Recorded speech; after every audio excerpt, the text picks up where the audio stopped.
Tu te juges à toi-même, mais ne sais-tu pas qu'on a un seul Dieu et un seul juge, et que Dieu seul est juge? T'es sûrement attaqué dans tes pensées, mais écoute ce que l'on dit. On dit souvent que la pensée, c'est le terrain de jeu du diable. Et c'est sûr, le diable il adore jouer avec tes pensées, car la plupart des batailles spirituelles que tu mènes entre toi et lui se déroulent dans tes pensées. Si tu essayes de combattre seul, sache qu'il a gagné. Mais si tu combats avec Dieu, il a perdu d'avance. Peut-être qu'il te ramène sans cesse un péché que tu as commis. Peut-être même qu'il te ramène ton passé qui te condamne. Ou tu n'as peut-être pas totalement surmonté ses addictions, la cigarette, l'alcool, la drogue, les pensées suicidaires. Tu dépends peut-être de cachets pour dormir.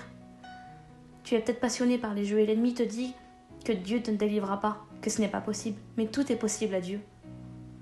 Tu sais, peut-être que l'ennemi te chuchote à l'oreille des mots négatifs qui vont diminuer ta foi et diminuer ta capacité à accomplir le plan de Dieu dans ta vie. Car lui veut que tu meures spirituellement. Il ne veut pas que tu réussisses. Mais Jésus, il t'aime, il t'a choisi et il sait pourquoi il t'a choisi. Ne doute pas. L'ennemi veut te faire douter. Non, ne doute pas, Jésus t'aime.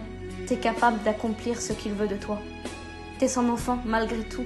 T'es sa fille ou son fils. Jésus veut te donner la clé du courage pour réussir. La clé de la foi pour que toute chose devienne possible. Jésus t'aime. Il t'attend. Prie-le. Lis-le. Romains 12, verset 2.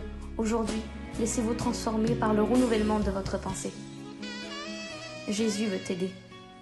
Ne ferme pas ton cœur.